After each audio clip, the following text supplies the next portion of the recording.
Sir practice का बिल्कुल भी टाइम नहीं मिल रहा है। सॉल्यूशन क्या है? टाइम तो निकालना पड़ेगा ना। कब तक क्लास चलती है आपकी शाम वाली? 6:30-7 बजे तक ना।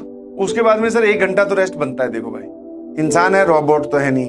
8 बज गए, 8 से लेकर सुबह 8 बजे तक 12 घंटे होते हैं। एक लंबा मोटा मोटा सा हिसाब लगा रहा हूँ। इसमें से 6 घंटे सोने के निकाल दो, 6 घंटे और बचे।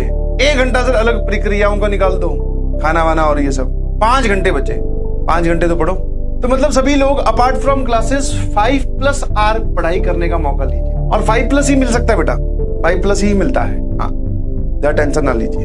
अभी जो फेज चल रहा है मैं समझ सकता हूँ। इस फेज में क्या है, आपको समय की कमी बहुत महसूस होगी, समय की कमी बहुत महसूस होगी। इसीलिए आप क्लासेस में ही अपना ध्यान इतना अप्रोप्रिएट रखिए कि आप वहीं पे सारी चीजें समझ पा रहे हैं और पैरेलल में प्रैक्टिस कर रहे हैं, क्वेश्चन सॉल्व कर रहे हैं। ठीक है, कोई इक्का दुक्का बात रहेगी तो उसको वापस से लेक्चर को देख लीजिए। नोट्स बनाने का टाइम आपके पास वो नहीं है कि आप एकदम सजा सजा के ये ग्रीन कलर से और ये सब ऐसे नहीं लिखना है आपको। नोट्स बड़ी कंसाइज और छोटे छोटे लिखने हैं, समझ में आया कि अच्छा ये बताया था, इसका ये मतलब होता है। और आप इसकी जो पॉजिटिव पिक्चर है वो ये देखो कि जेईई मेंस फर्स्ट अटेम्प्ट से पहले अगर हमारा सिलेबस कंप्लीट हो जाता है, जो कि आई बिलीव जो आपकी 4 क्लासेस वाला शेड्यूल है उसकी बेसिस पे होगा ही होगा।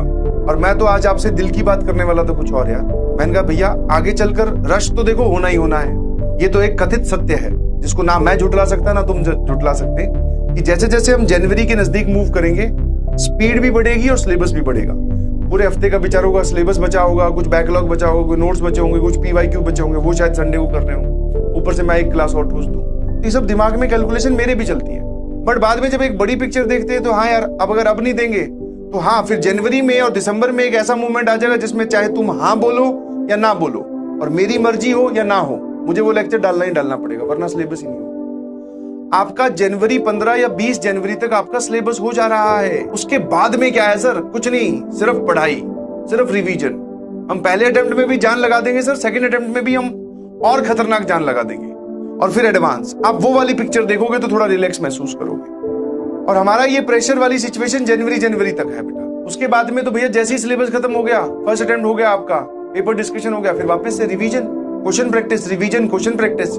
और मान लो आपका कुछ चैप्टर छूटा भी होगा तो आपके पास लेक्चर रिकॉर्डेड है, उनको ध्यान से देखिए, वापस से पढ़िए, फिर आपको सवाल ही सवाल सॉल्व करने आखिर तक, समझिए। रिवीजन बेटा पहली अटेम्प्ट से पहले नहीं हो पाएगी। हाँ, टू बी वेरी फ्रैंक, ठीक है, कोई झूठा वादा नहीं करूंगा।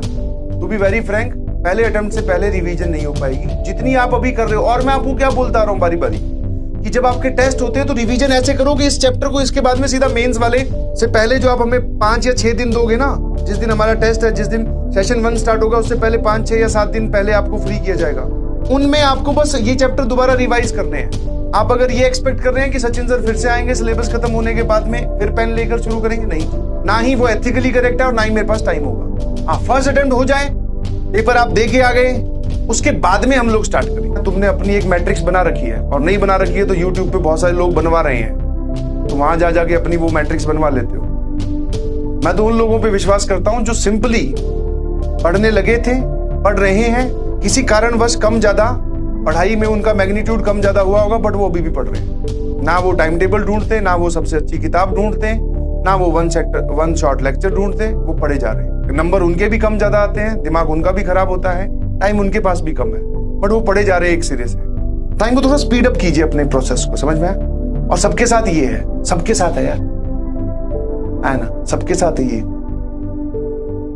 जो मैं पढ़ रहा हूं वही इंपॉर्टेंट है या नहीं है, ये सभी के साथ हो रहा होता है। तो आप उसमें कोई नई चीज से सफर नहीं कर रहे, पहली बात तो ये एक्सेप्ट कर लीजिए। आपको अपनी जो नॉर्मल क्लासेस चल रही हैं उसको मेंटेन करना है। उसका जो इंटरेस्ट आप रख रहे थे कि हाँ यार इसके बाद मैं इतने क्वेश्चन लगा पा रहा हूं, सारे बच्चे लेक्चर्स एंड PYQs पर